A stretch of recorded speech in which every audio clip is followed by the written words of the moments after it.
Hello, मैं सतीश कुमार। आज मैं डिस्कस करने वाला हूँ displacement time, velocity time and acceleration time graph of motion के बारे में।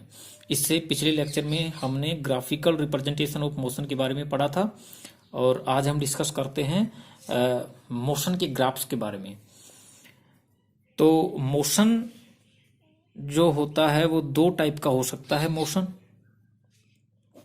एक तो हो सकता है आपका यूनिफॉर्म मोशन, एक तो हो सकता है आपका uniform motion. Uniform motion uniform motion कब हो सकता है?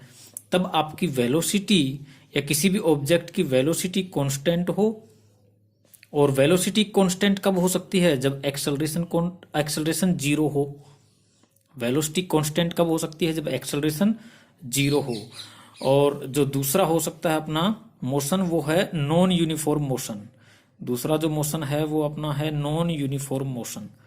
Non uniform motion. तो नॉन यूनिफॉर्म मोशन की दो कंडीशन कि कब कोई मोशन यूनिफॉर्म ना होके नॉन यूनिफॉर्म हो।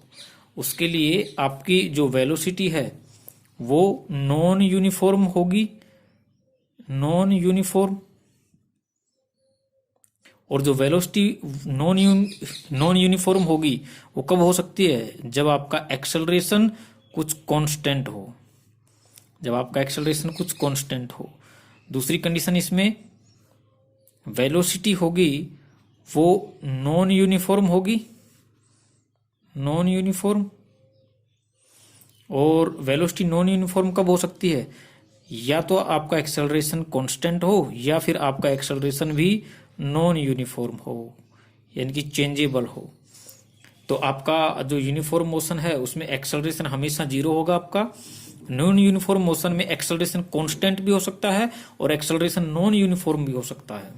तो यहां से फर्स्ट केस हम डिस्कस करते हैं और इसके ग्राफ के बारे में हम पता करते हैं कि कैसे कैसे ग्राफ इसके हो सकते हैं। तो व्हेन वेलोसिटी कांस्टेंट हो एंड एक्सेलरेशन जीरो हो तो जो ग्राफ बनेगा displacement time graph. Displacement time graph कैसा होगा? डिस्प्लेसमेंट टाइम ग्राफ कुछ ऐसा होगा। ये आपका टाइम, ये आपका डिस्प्लेसमेंट। तो आपका जो डिस्प्लेसमेंट टाइम ग्राफ है वो कैसा होगा? ये क्यों? क्योंकि वेलोसिटी कांस्टेंट है, यानी कि इक्वल टाइम इंटरवल में इक्वल डिस्टेंस ट्रेवल करेगी कोई भी ऑब्जेक्ट। तो यहां से मैं ये बोल सकता हूं कि डिस्प्लेसमेंट टाइम ग्राफ का जो ग्राफ है वो एक स्ट्रेट लाइन आएगी। उसके बाद में आप वेलोसिटी टाइम ग्राफ देखते हो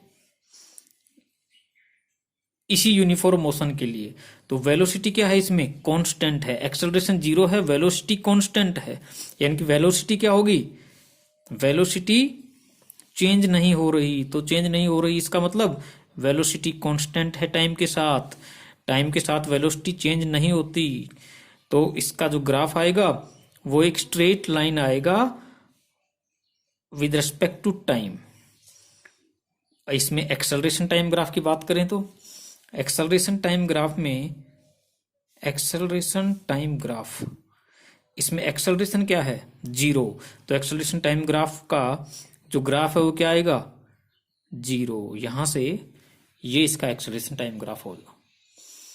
तो इसके बाद हम डिस्कस करते हैं इस वाले केस के लिए। तो यहां से वेलोसिटी आपकी when velocity is non uniform और acceleration is equal to constant. Acceleration constant है। तो यहां से जब एक्सेलरेशन कांस्टेंट होगा, वेलोसिटी नॉन यूनिफॉर्म होगी, तो आपकी वेलोसिटी टाइम के साथ साथ बढ़ती रहेगी। और जब टाइम के साथ साथ बढ़ती रहेगी तो इसका डिस्प्लेसमेंट क्या होगा? टाइम के रेस्पेक्ट में बढ़ता रहेगा। और बढ़ता रहेगा इसका मतलब इसका ग्राफ कैसे आएगा? कुछ ऐसे। तो यहां से डिस्प्लेसमेंट टाइम ग्राफ का जो ग्राफ है वो कुछ इस तरह से आएगा।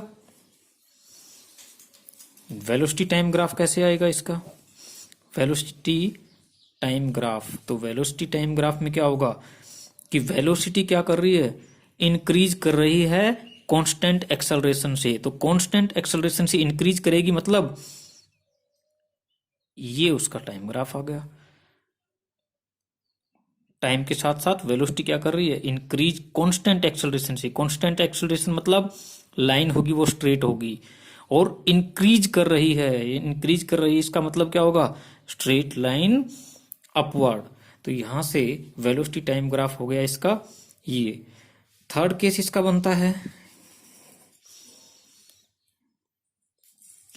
ये कि एक्सेलरेशन टाइम ग्राफ क्या होगा।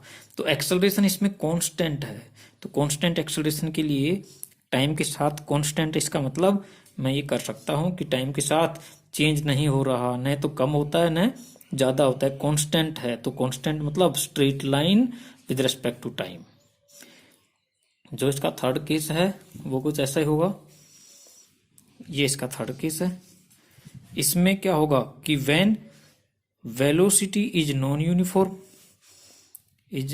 यूनिफॉर्म और एक्सेलरेशन भी नॉन यूनिफॉर्म। एक्सेलरेशन भी क्या होगा, नॉन यूनिफॉर्म। तो इसके ग्राफ कैसे आ सकते हैं, यानी कि वेलोसिटी भी चेंज हो सकती है, ऊपर या नीचे, ज्यादा या कम। यहां से एक्सेलरेशन भी क्या हो सकता है, कम भी हो सकता है, ज्यादा भी हो सकता है। तो इसका जो डिस्प्लेसमेंट टाइम ग्राफ होगा वो कोई पर्टिकुलर शेप में नहीं होगा, वो क्या हो सकता है, ज्यादा या कम हो सकता है।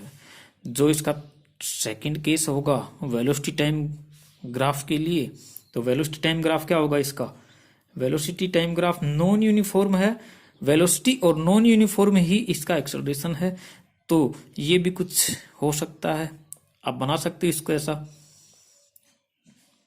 थर्ड केस होगा इसका एक्सेलरेशन। तो एक्सेलरेशन क्या होगा इसका, नॉन यूनिफॉर्म है, तो नॉन यूनिफॉर्म मतलब आप कैसे भी बना सकते हो इसको। तो ये इसके ग्राफ्स के बारे में था कि मोशन के ग्राफ्स, मोशन कितने टाइप का होता है, कौन कौन से ग्राफ इसमें बनेंगे, ये आगे हम यूज में लेंगे काइनेमेटिक्स में। और काइनेमेटिक्स में जब ये यूज लेंगे तो आपको टोटल ये सब कुछ पता होना चाहिए।